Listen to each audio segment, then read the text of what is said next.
Саламатсыздарбы, Коом пресс сайтынын көрүүчүлөрү. Биз өзүбүздүн сайтыбызда, өзүбүздүн социалдык тармактардагы каналдарыбызда кезектеги цензурасыз маегибизди баштамакчыбыз. Ал эми цензурасыз маектин бүгүнкү коногу, учурдагы коногу депутат, Конституциянын атасы деп аталып келген Өмүрбек Текебаев. Куш келипсиз биздин студиябызга. Баштаганда эле ушул сиздин ишмердүүлүгүңүзгө токтололу. Эми мага чейин деле, бизге чейин деле көптөр сурап келген болуш керек. Азыркы этапта көрүнбөй кеттиңиз саясат айдыңында. Бул шайлоодон кийин немен алек болуп атасыз? Биринчиден, сиздердин көрөрмандарыңыздарды кирип келген жаңы жыл менен куттуктайм. Жаңы жыл жакшылыктардын жылы болсун. Ийгиликтер болсун ар бирибиздин иштерибизде. Шайлоолордон кийин биз тыныгуу жарыяладык. Мындай тыныгуу перезагрузка кылыш үчүн сөзсүз керек. Шайлоодон кийин Ася Айтбаевна Сасыкбаева мага телефондон бир пост аңгеме жөнөтүптүр. Ошону кыскача айтып берип коеюн, маанисиз. Бир киши сарайда, чөп сакталган сарайда саатын жоготуп алыптыр. Басы кымбат болбогону менен, ал атасынан калган, ошон үчүн мындай балуу. Эски саат болгону менен балуу саат экен. Анан кечке ушу бешиликти виланы алып алып, чачып ушу издеп таппаптыр. Анан чарчап турса, 2-3 бала айылда өтүп кетип аткан экен, чакырып, силерге мынча $, акча берем. Саатымды таап бергиле дептир. Балдар чурулдап, кагын-чаң тополоң кылып издеп табышып каптыр. Анан бир кичинекей бала кетип атып, байке, сер дейт да, сер деп. Мен да издеп көрсөм болобу, мага шанс бериңизчи дептир. Анан караса, кичинекей бир жигит экен, бала экен. Анан эми ушул тапмак беле, биз таппаганды деп, мейли издесең изде дептир. Анан кирип кетиптир сарайга. Анан бир аз убакыт өткөндөн кийин эле ошол саатты көтөрүп чыгып келиптир. Анан таң калыштыр бар. Эмне кылдың, кантип таптың деп. Ал бала айтат, мен эч нерсе кылган жокмун дептир. Барып бурчта уун чыкпай олтурдум дептир. Анан тып-тынч болгондо тык деп саат угулду эле, анан ошол жерден барып алып алдым дептир. Белки ызы-чуу кылып, кыйкырышып издесе сааттын үнү кылбайт да. Бул Асянын жөнөткөнү кээде перерив кылышың керек. Өзүңдүн жүрөгүңдүн сокконун, жан дүйнөңдүн сокконун угушуң керек. Дүйнөдө эмне болуп атканын бир сыйрамдай карап чыгышың керек дагы, анан туура чечим кабыл алышың керек. Ызы-чуу менен негизги чечимди, негизги баалуулукту мындай байкабай калышы мүмкүн. Ошон үчүн биз январдын 15-ине чейин танап иштеп жарыялаганбыз партияда, бирок болбой журналисттер бүгүн чакырып мени ченден чыгарышты. Эми жана баланы сааты тыңшагандай болуп, азыр сиз коомчулукту тыңшагап отурасыздар да. Анан кийин өткөн кеткенде таразга салып дегендей. Эми ушунча тарыхы бар Атамекен партиясы өткөн шайлоодо эмне үчүн ийгилик жаратылган жок? Анын себептери көп. Эң негизгиси шайлоонун жыйынтыгын санак убагында эмес, андан кийин да бурмалоолор болду. Жүргүзүлгөн сурамжылоолор боюнча, ийлимдин эрежеси менен жүргүзүлгөн сурамжылоолор боюнча биздин партия сөзсүз парламентке келиш керек эле. Өтпөйт деп турган 3 партия акыркы бир жумада көп добуш алып кетишти. Бул финансылык ресурстан анан анча-мынча жерде ошол фальсификациянын жыйынтыгынан болду деп эсептейм. Эми сиздер ошол жерде мыйзам бузуулар болду, туура эмес иштер болду деп атасыздар, бирок ошол эле маалда жанагы шайлоо бүтөөрү менен эртеңгиси күнү эле жана санактын жыйынтыктары, добуштун алгачкы жыйынтыктары чыгып баштаганда сиздер аягына чейин турабыз дегенсиздер, ошону биз жокко чыгарышыбыз керек дегенсиздер, бирок аягына чейин турган жоксуздар. Эми согуш кылмак белек, эми биз өзүбүздүн оюбузду айттык. Эсептөөлөр байкоочулар жок өттү. Кээ бир жерлерде байкоочуларды сүрүп чыгарды, кээ бир жерлерде алдоо жолу менен кийин эсептейбиз деп урналарды алып кетти. Мыйзам боюнча байкоочусу жок өткөн санак мыйзамсыз деп жарыяланат. Кыргызстанда 30%-тен ашык шайлоо участоктарында санак байкоочусуз жок жүрдү. Эми азыр жаманбы жакшы парламентке мыйзамдыгы жөнүндө да, мисалы ошол эле Болот Темиров иликтөөсүндө байкоочулары бар жерде ата мекен 1,5%ке көп алды. Байкоочуларды чыгарып жиберген жерде, эле сана катыштырбаган жерде 1,5% азалды. Байкоочусу жок жерде бийликтин деп аткан партияларга добуштар кошулуп көбөйүп кетти. Байкоочусу бар жерлерде алардык аз эле. Эгер ошоларды эсепке алганда эле биздин 3%-ибиз удалып кеткен болуп атпайбы? Анан биз позициябызды айттык, бааны бердик. Эми бул жерде калайсызбы? Парламент келди. Мындайча айтканда, бийликти жүргүзүүгө легитимдүү мүмкүнчүлүк болду. Президентибиз бар. Буга чейин жанагы мөөнөтүн улам узартып келген 6-чакырылыштын ордунда мыйзамдуу түрдө келген легитимдүү парламентибиз бар. Кайсы бир деңгээлде бизге стабилдүүлүк келди да. Жашоо стабилдүү болду да. Калайсызбы? Азыр мыйзамдар кабыл алынат, баягы социалдык маселелер, эми саясий кризис чечилди да. Саясий кризис убактылуу чечилди. Убактылуу ойлойсуз. Эми аны убакыт көргөзөт. Мен азыр чечилди да, бүгүнкү күнү чечилип турат. Бул жерден бизде утушка ээ болдук. Эртең эмне болот, аны мен теге айта албайм. Мен парламент керек, шайлоо керек. Жаманбы, жакшыбы ал өттү. Эми андан ары иштеш керек. Эми ушул жерден да биздеги стабилдүүлүктү айтып атканда сөзсүз түрдө Казакстандагы окуяларды эске алабыз да. Азыр Казакстанда мына бир апта болуп калды дейли.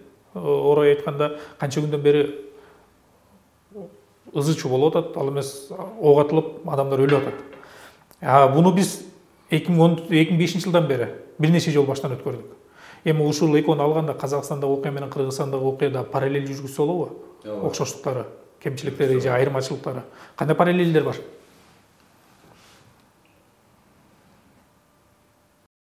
Мен биринчи Казакстандагы элдик көтөрүлүштүн себеби жөнүндө айткым келет. Казакстан территориясы боюнча эң чоң өлкөлөрдүн катарына кирет. Франциядан 5 эсе чоң. Ошол жердин алдында эбегейсиз кен байлык бар. Уран, бул энергиянын булагы 3-чү орунда турат дүйнөдө. Көмүр, газ, нефть, алтын жана башка түштүү металлдар. Эли аз. Алар жыргап жашаш керек. Бирок 30 жылдан бери жеке адамдын бийлиги орнап, анын үй бүлөсүнүн жакындарынын гана заманы болуп жатат. Улуттук байлыктар адилетсиз бөлүшүлүп атат. Мейли Назарбаевдин тууган уругу деле казак, алар алса бир жөн. Чет элге алып чыгарып кетсе да бир жөн. Чет элдик компанияларга текеден арзан сатылып кетип атат. Ага Казакстандын эли нааразы болуп, 11-жылы жаңы өзөндөктөр чыккан. Кытай компанияларына каршы. Чет элдиктер айлыкты бир нечеси көп алат. Биз өзүбүздүн жерибизде туруп, өзүбүздүн байлыгыбызды аларга казып бергенбиз, алардан бир нечеси аз алабыз. Быйылкы көтөрүлүш дагы жаңы өзөндөн башталды. 10 жылдан кийин. Аны дүрт этип бүткүл Казакстан бир заматта, бир күндө стихиялуу түрдө колдоп чыкты. Эмне үчүн? Эң адамдын сезимтал күчтүү сезими бул улуттук ар-намыс.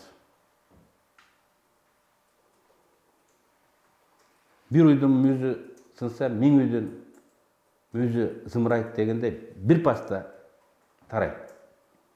Жаңы өзөндөктөр быйыл суюк газдын баасы 9 теңгеден 50 теңгеден 120 теңгеге көтөрүлгөн үчүн чыккан жок. 120 теңгеси бисчесинен 20 сом болот экен. Биз $1 деле бензин куюп жүрбөйбүз, туурабы? Унчукпай эле. Анчын чыккан жок. Алардын күйгөнү биздин жерибиз болсо, газды өзүбүз казып чыгарып берип атсак, пайданы көргөн чет элдик болсо, анан 2 есе баа көтөрүлсө, 2 есе пайданы биз көрбөй, эл көрбөй. Ошол чет элдик көрүп атат. Эмне үчүн көтөрүлөт деп улуттук намысты козгошту. Ошон үчүн 1000 үйдүн мөөзү сыздап, Казакстандан бир күндө көтөрүлдү. Көтөрүлбөйт деген, момун деген, токпейил деген казактар бир күндө көтөрүлдү. Бул менен мен айткым келет. Казактар жеке өзүм билем деп тар адамдардын кызыкчылыгына байлыкты тоноогонго, чет элдиктерге сатканга да каршы чыгышты. Эки сезим, улуттук ар намыс, анын адилеттүүлүк сезими казактарды көтөрүлүшкө алып чыкты. Бирок окшош жагы бул жагы окшош болгон. Бизде деле ошол сыяктуу болуп, улуттук намыс менен көтөрүлүп чыгып аттык да. Буга чейинки окуяларды эске ала турган болсок. Бирок бизде, мисалы, сиз баштаган оппозиция бар эле да, ошол 2005-ти ала турган болсок, 2010-ду ала турган болсок. Буларда мындай караганда лидер жок. Анан кийин мисалы биз жогоруда айткандай кимдир бирөө өзүнүн чөлкөмүн көтөрүп чыкты, өзүнүн областын, районун, айылын көтөрүп чыкты. Ошентип топтолуп келип туруп 2005-жылы биринчи жолу окуя болду. Анан 2010-жылы баягыдан үлгү алып калган эл бат эле чогулуп келди да, 2020-жылы бир түндө өзгөрүп кетти. Эми Казакстанда болсо лидер жок туруп, ушул килейген өзүңүз айтмакчы эң ири мамлекет болгон Казакстанда бат эле бутка туруп кетишкен. Мындайча нааразы калктын бирге калгандыгына бир сырттан күчтөр барбы? Же болбосо кандайдыр бир ненин таасири болушу мүмкүн? Кантип бат эле ишке ашырып жиберишти? Лидер жок боло турган шартта. Өлкөдө реалдуу альтернативалык күч болуш керек. Реалдуу оппозициялык күч болуш керек. Реалдуу оппозициялык күч бул улуттук байлык. Казактын жеринин алдында байлык болгону менен казактын жеринин үстүндө мындай байлык жок. Назарбаевдин үй бүлөлүк бийлиги оппоненттерди бешиктен бели чыга электе жоготуп, өлтүргөнүн өлтүрүп, камаганын камап, чет элге кууганын кууп, саясий талааны отоп салган. Ошентип аларды реалдуу бүткүл казактар тааныган, ишенген, авторитеттүү саясатчылар жана саясат күч жок болду. Казак көчмөн эл. Көчмөн эл алыска жолго чыкканда ат менен жана бир же эки атты жетелеп алат. Ат алмаштырат деп коет. Чарчаганда ат алмаштырат. Саясий системада да ушундай болуш керек. Бүгүнкү өкмөт, бүгүнкү бийлик анын жанында ошондой эле тапталган, ошондой эле шайланган.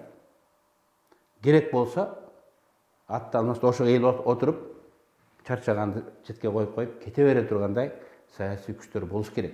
Токаев отургузду. Ошондой альтернативалык деп атпайбы, күч жок болгон үчүн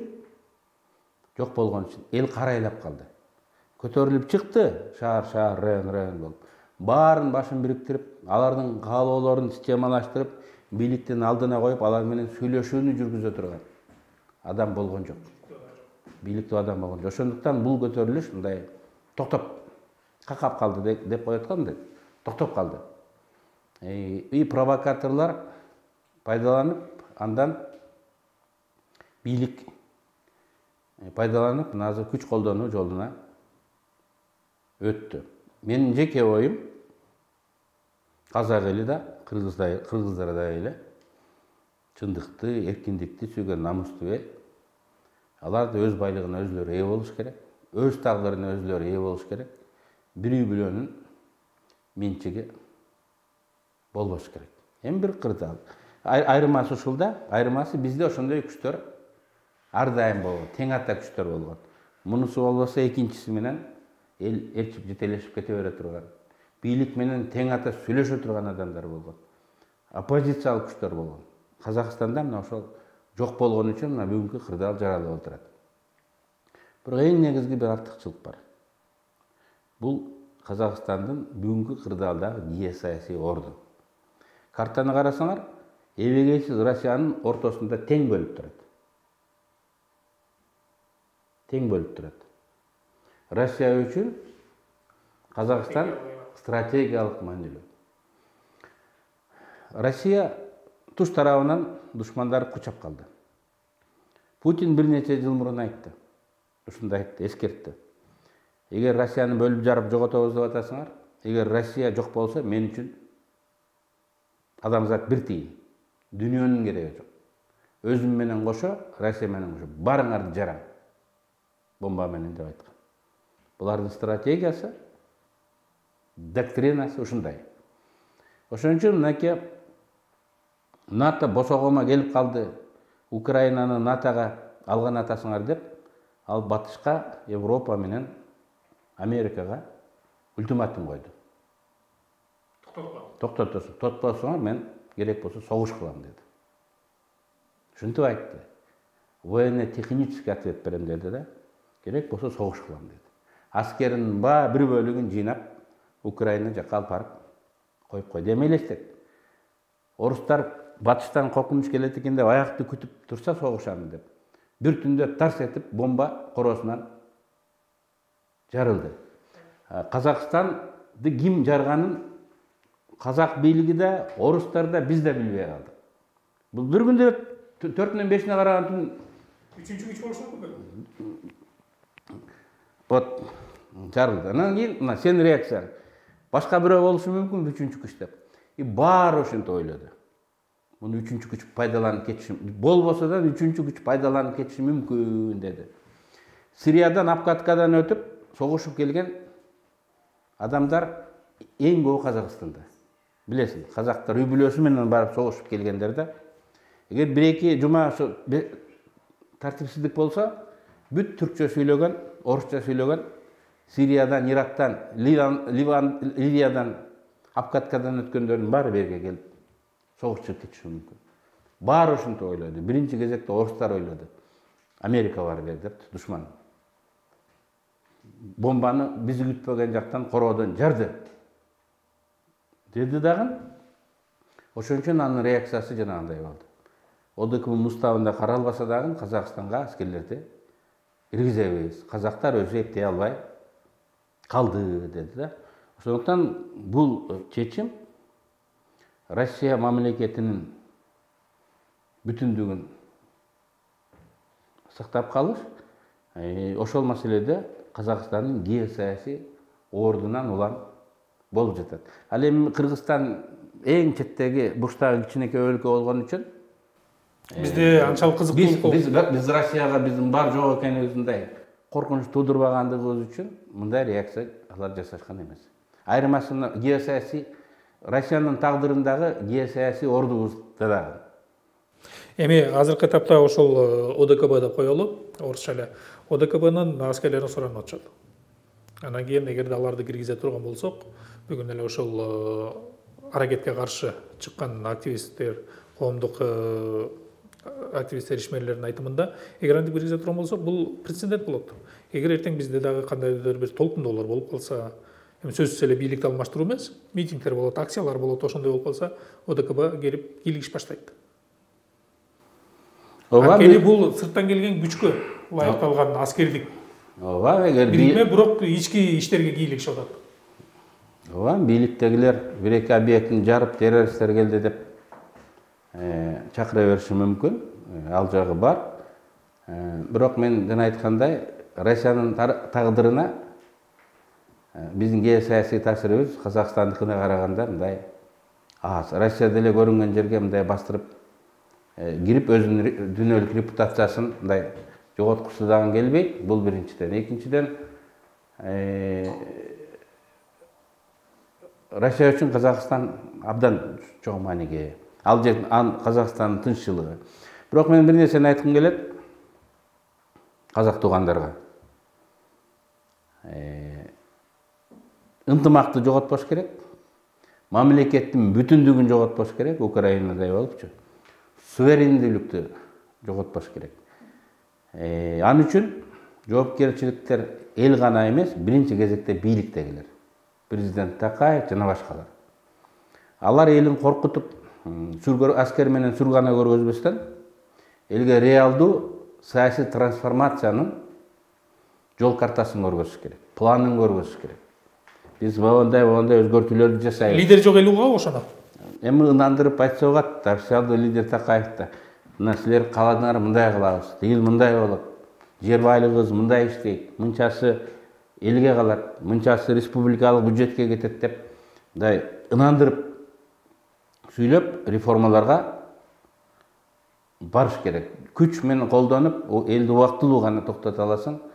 Алардын намысы чет элдик аскерлер кирип, аларды мындай басып тынчтык орнотобуз десе, алардын намысы дагы кор болот. Дагы жанагындай протесттик потенциал чыңалат. Согушту кабыл атпайлыбы, жанагы сырттан келип тажрыйбасы бар. Мындайча айтканда, канды көрүп келген адамдар да атпайлыбы? Сиз жанагы Сирияда жакынкы чыгышта согуштук аракеттерге катышып келгендер бар деп. Эгер ал шарт менен ала турган болсо, ОДКБнын киргени пайдалуу болуп калабы? Жок, мен пайдалуу деген жокмун. Россия үчүн Казакстан канчалык маанилүү экенин гана мен баса белгилегим келди да. Эми бизде азыр кошуна мамлекетпиз, ал эмес күйүүчү майлоочу майлар эң негизги каражат ошол Казакстан аркылуу келет. Транзит менен болсо дагычы. Мисалы Россиядан сатып алганда да Казакстан аркылуу өтөт. Эми ушул шартта Казакстандык абал бизге канчалык таасир берет? Экономикалык жактан, саясий жагын эске албаганда. Эми эл аралык мамилелерде мындай бир нече аныктоочу компоненти болот да. Бул прагматикалык, биз эмне алабыз деген. Экинчи бул идеологиялык. Бизде Казакстанда демократия болгону мен жеке оюмда пайдалуу. Казактар дагы эркин, адилет коомдо жашаш керек. Бул мындай идеологиялык жактан. Прагматикалык жактан кандай жашаса ошондой жашасын. Казакстанда тынччылык болсо, соода сатыгыбыз жүрүп турса, Казакстанда иштеген 100 миң кыргыз, 100 миңдеген кыргыздар жакшы акча таап Кыргызстанга жөнөтүп турса, бизге керек деген. Бул прагматикалык ой да.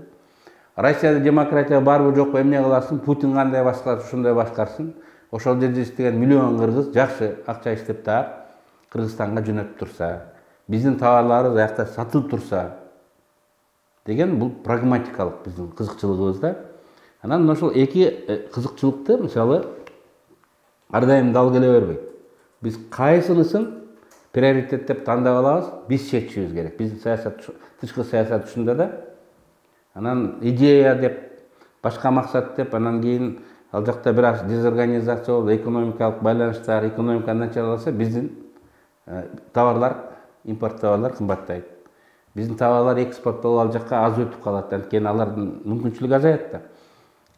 Ошондуктан сырткы саясатта приоритети дейт. Биз кайсынысын тандап алышыбыз керек, мындай өзүбүз чечишибиз керек, деп эсептейм. Өзүбүз чечкенде эми буну жалпы коомчулук чечкени менен чечимди чыгарган адамдар бар да. Биздин көз карашыбызда кайсыл чечимге туура болот бизге? Муну президент менен парламент чечет. Мен айттым кайсыл чечим туура болот. Айттым жана. Казак өкмөтү аскер күчүнө таянбастан реалдуу саясий реформаларга барыш керек. Чыр-чатагы жок, тынчтык жолу менен. Ошондо алардын экономикасы да жабырланбайт, саясий стабилдүүлүк болот, биздин мамилелер дагы өсүп өнүгөт. Азыркы тапта, мисалы, буга чейинки аралыкта Назарбаев бийликти Токаевге өткөрүп берди. Расмий өткөрүп берди дагы өзү жанагы Коопсуздук кеңешинин төрагасы болуп калды.